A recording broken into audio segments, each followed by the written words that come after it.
Good day everyone, my name is Marika Enoch, and for today's video I will going to demonstrate how to perform an abdominal assessment. Before we begin, should determine the scope of assessment needed. Prepare the necessary equipment, which is the stethoscope, the tape measure, and also the marker, and perform the hand washing or hand sanitizing.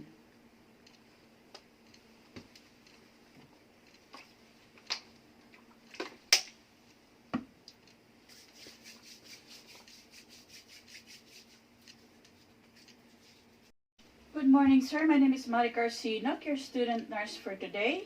May I know your name and your date of birth, please? Steve, 1993. How you may like to address you, sir? Steve.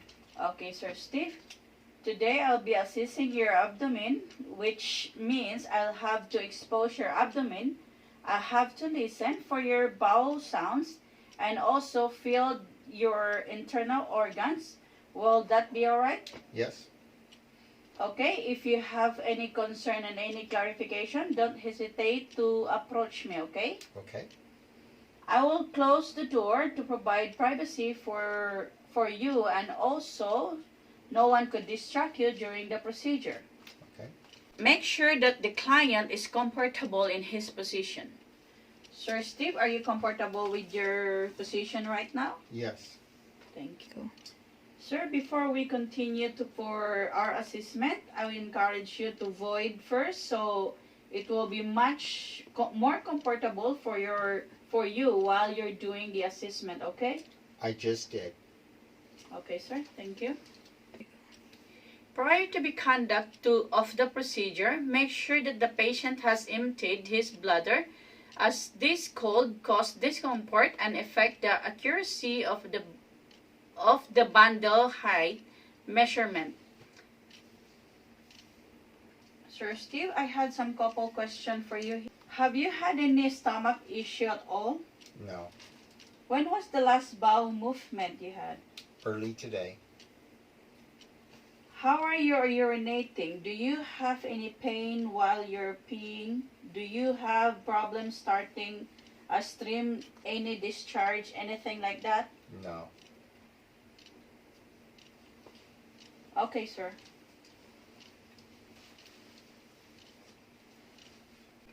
You want to ask to your male patient about the due to prostate enlargement was starting as a stream. If the patient is female, I would like to ask when her last menstrual period was. Also again, ask more about urinating and things like that.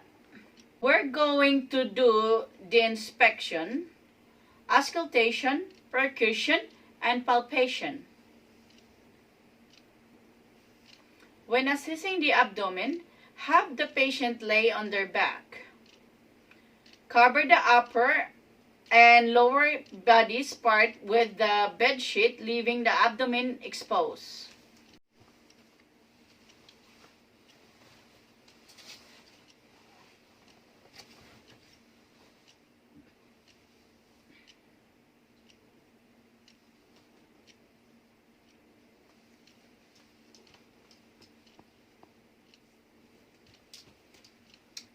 In observing the abdominal skin, it should be inspected carefully for any abnormalities. Any areas of discoloration should be noted, such as the bluish discoloration of the umbilicus. The skin should be inspected for stray or stretch mark and surgical scars. The skin of the abdomen should also be checked carefully for the engorged veins in the abdominal wall and the direct of the blood flow in these veins. Also check for any lesion and rashes. Then don't forget to note the history of the scars. Document each location for quadrants, reference lines. Next, we are going to inspect the abdominal contour, and this patient is rounded, and also we're going to know if there's any pulsation a lot of times in this area. Then the abdomen should be inspected for masses. This should be performed from several angles. It is important to differentiate abdominal wall from intra-abdominal masses. Ensure the patient has emptied his bladder. Sir Steve, I encourage you to urinate. I just did. Okay, sir, thank you. Next, position the client in standing or supine position. Client head may be slightly elevated for orthopedic patient. Use the disposable, easily clean tape measure to avoid contamination. If not available, use a strip of a cloth or gauze.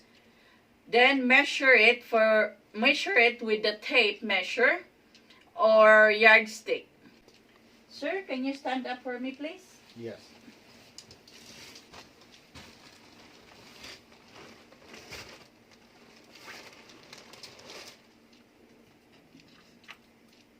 Can you face me for a bit? Place the tape measure behind the client measurement starting from the umbilicus.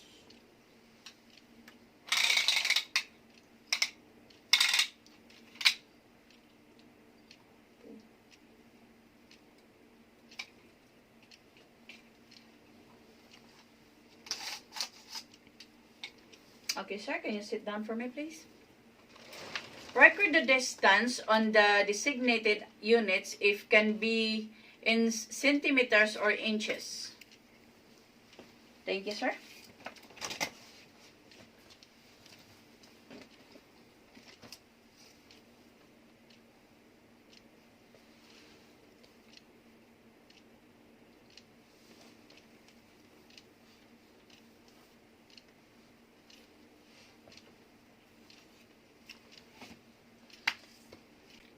Take all the future measurement from the same location, especially for noted destination. Mark the abdomen with the ball pen. Ask the client not to wash the marks until it no longer needed.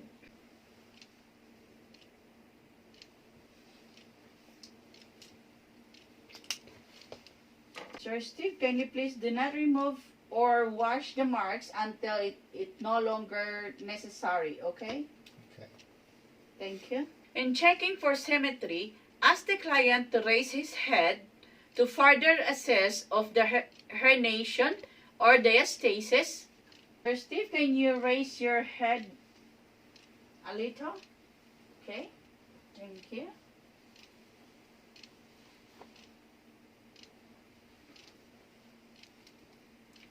Once a mass is determined to be intra-abdominal, its location should be described in relation to abdominal quadrant. The relation of intra-abdominal organs to this quadrant should be considered in attempting to determine the cause of the mass. The mass should be examined for movement with respiration or for palpation with each heartbeat.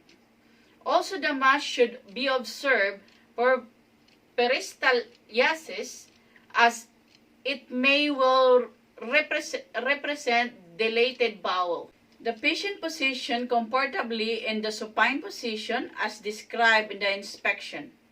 The stethoscope is used to listen for over several areas of the abdominal for several minutes for present of bowel sounds. The diaphragm of the stethoscope should be applied to abdominal wall with firm but gentle pressure. It is often helpful to warm the diaphragm in the examiner hands before application, particularly to the ticklish patient. When bowel sounds are not present, one should listen for at least full 5 minutes. Minimum 1 minute per quadrants before determining the bowel sounds are in fact absence. Also, don't forget to note for any intensity, pitch, and frequency of the sounds. Use the diaphragm of the stethoscope. Apply light pressure or simple rest the stethoscope if the abdomen is tender or painful. Now I'm going to perform auscultation starting from the right lower quadrant and goes to right upper quadrant and left upper quadrant and left lower quadrant.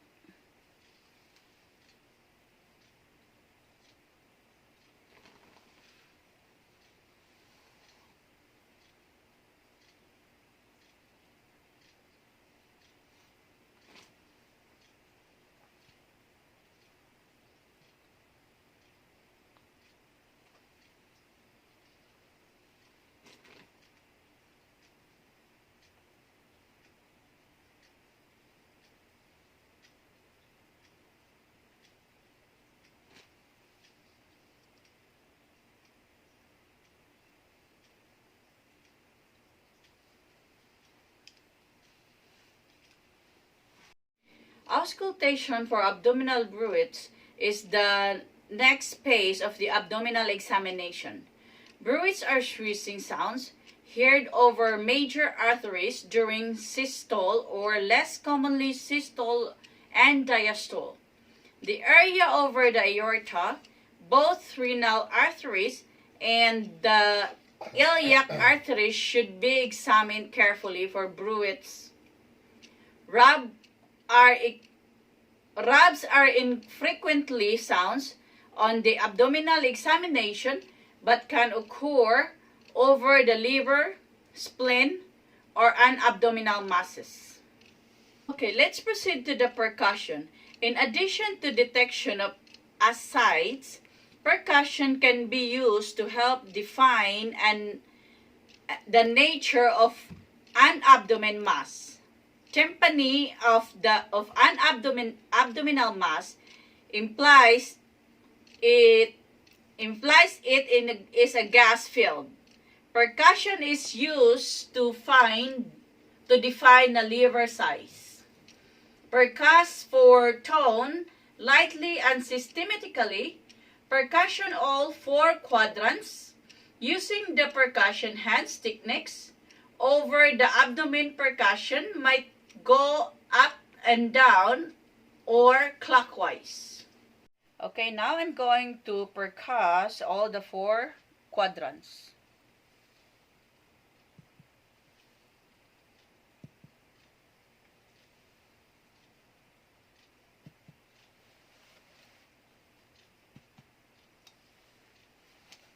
Next, I'm going to percuss the span or a height of the liver by determining its lower and upper border.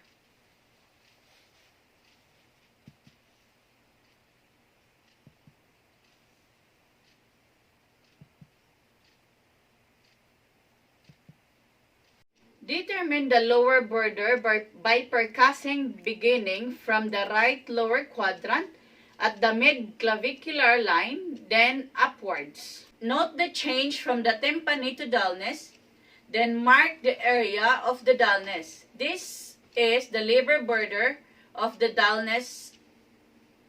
After we're done percussing the span of the height of the liver, we need to assess the descent of the liver.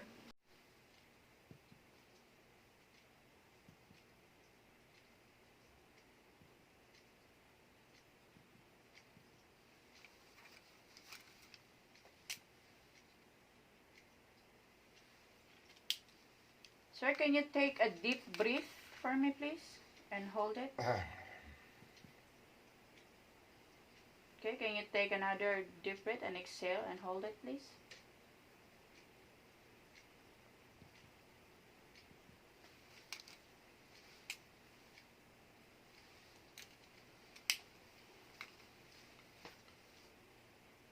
Sir, can you take a deep breath again? Okay, exhale. And can you do the other one? Can you take another deep breath and exhale?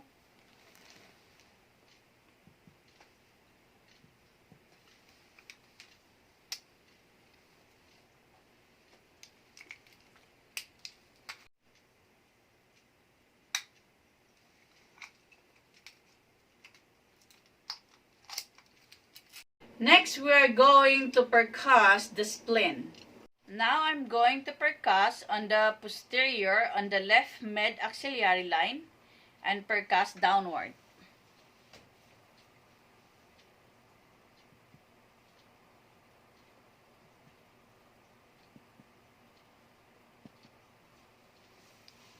Note the change from lung resonance to splenic dullness.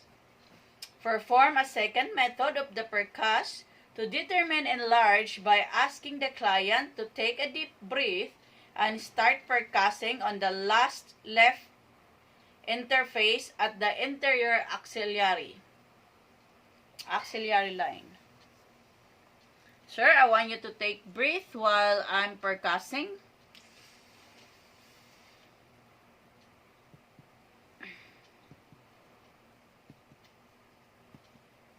Okay, sir.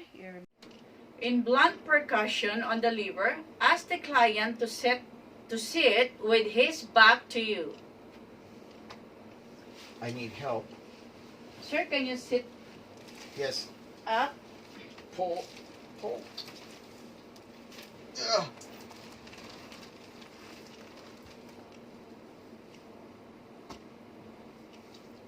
Next, place the left hand fist against the lower right anterior rib cage. Use the lunar side of the right fist and streak the left hand. Note for any tenderness upon percussion. Is that painful, sir? No. Is that painful, sir? No. Is that painful, sir? No. Is that painful, sir? No. Thank you. After the blunt percussion of the liver, we are start to the kidneys. Same as before, ask the client to sit down with his back to you. Next, place the left hand on the conto-vertebral angles. Then, begin the percussion on the posterior to the left mid-axillary line and percuss downward. Don't forget to note the change.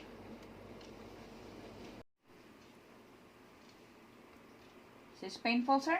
No. Is that painful, sir? No. Okay, thank you. Now I'm about ready to begin the palpation. In palpating the abdomen, one should first gently examine the abdomen wall with the fingertips. This demonstrates the crunching feeling of crepitus of the abdominal wall, a sign of the gas or fluid within the subcutaneous tissue.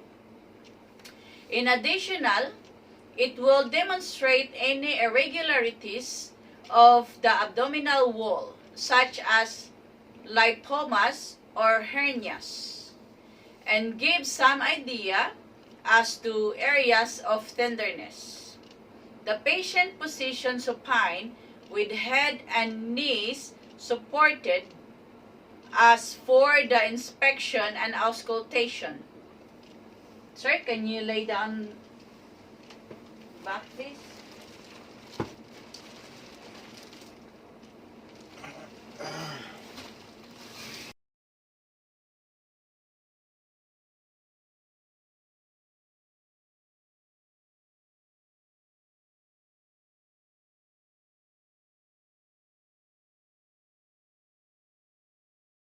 Cover the upper and lower body parts with bedsheet, leaving the abdomen exposed. In palpating the abdomen, one should first gently examine the abdominal wall with the fingertips.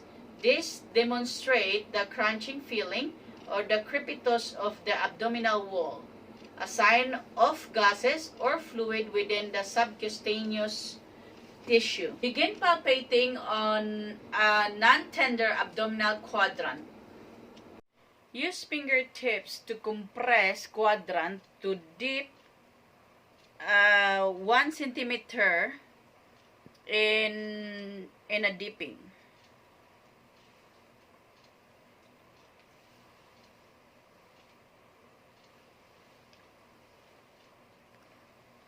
begin palpating deeply all quadrants to delineate organs.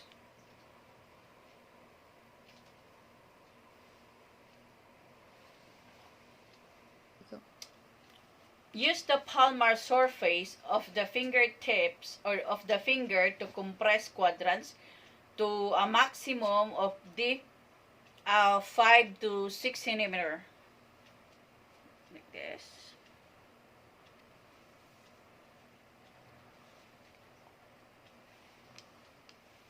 Note for any masses and its size, centimeter, location, shape, consistency, demarcation, pulsatility, tenderness, and mobility.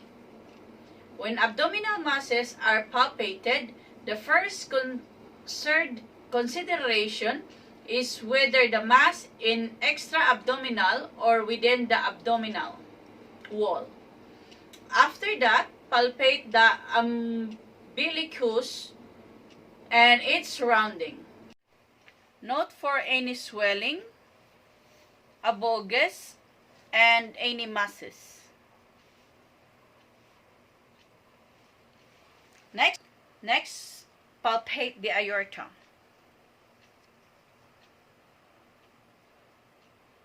Next, palpate the aorta. Use thumb and first finger or use both hands to palpate deeply.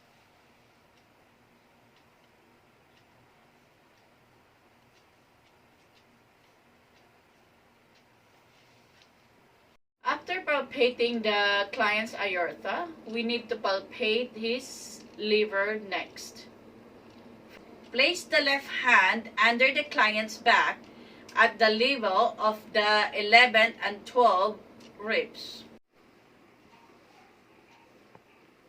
Next, lay the right hand parallel to the right costal margin. Fingers should point toward the client head. And ask the client, then ask the client to inhale, then compress toward and inward of the finger. Sir Steve, can you inhale? Okay. Don't forget to note the consistency and tenderness. Okay, next, we are going to palpate the spleen in a towing method. First, ask the client to turn onto his right side. Sir Steve, can you turn it onto the right side? Thank you. Next, palpate the spleen by moving it in, downward, and forward. Then document the size of centimeters below the left costal margin. Did you feel any pain, sir? No. Thank you. Again, note for the consistency and tenderness.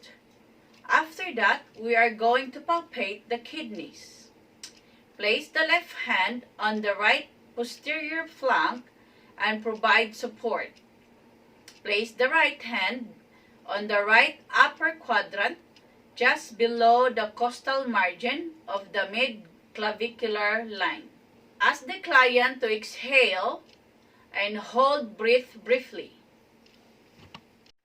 Sir, can you inhale and exhale and hold it for me, please? Do you feel any pain, sir?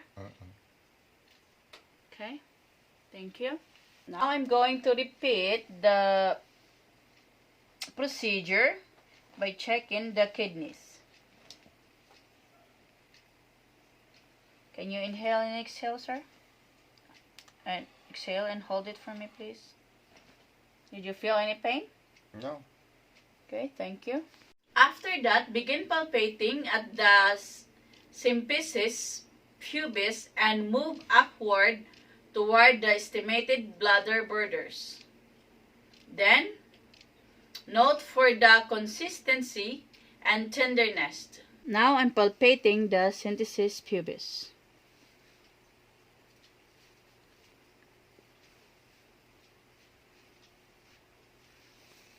Okay, thank you, sir. Next we will begin on testing the psoas sign. Sir, can you lay it on your left side, please?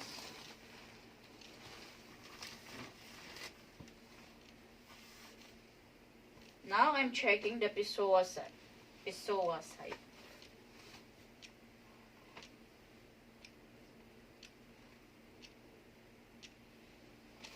Thank you, sir. Next, hyperextended the right leg of the client. Don't forget to note for any pain and reaction of the client. Straighten your leg for hyperextension. Okay. Did you feel any pain? No. Okay, thank you. After that, we're going to test the obturator sign. Hold and support the client's right knee and ankle. Flex the hip, knee, and rotate leg internal and external. Also note for pain and any reaction of the client. Okay, sir, can you bend your right knee for me? Did you feel any pain, sir? What about going there, sir? Little tight. Okay, what about right here, sir? No. Okay, thank you. Now on the last steps of palpation, which is the test of appendicitis. First, assess for the rebound tenderness by palpating deeply at 90 degrees in the abdomen, away from the painful or tender area. Suddenly, release the pressure. Listen and watch the client expression of the pain. Ask the client which hurt more, pressing in the or releasing. Ask the client where in the abdomen pain occurred. Sir, I will give some pressure of your abdomen and tell me if it hurt or not. Okay. Is that hurt, sir? No. What about that one, sir? No. Another one? Did you feel any painful of me removing my hands and me pressing your abdomen? No. Okay, sir. Thank you so very much. Now we're done assessment of the abdomen. Help the client to put back his clothes on and position the client comfortably in the bed. Next, summarize the information obtained during the working phase and discuss finding the client. Discuss to the client possible plans to remove health concern if present. Then, assess for a client's understanding of the plan and the need for further teaching. Provide the client for the opportunity to clarify, ask, or raise any concern. Sir Steve, we are done with assessing your abdomen. So upon inspection, your skin is normal, no rashes, no scars, or any lesion found. In your umbilicals,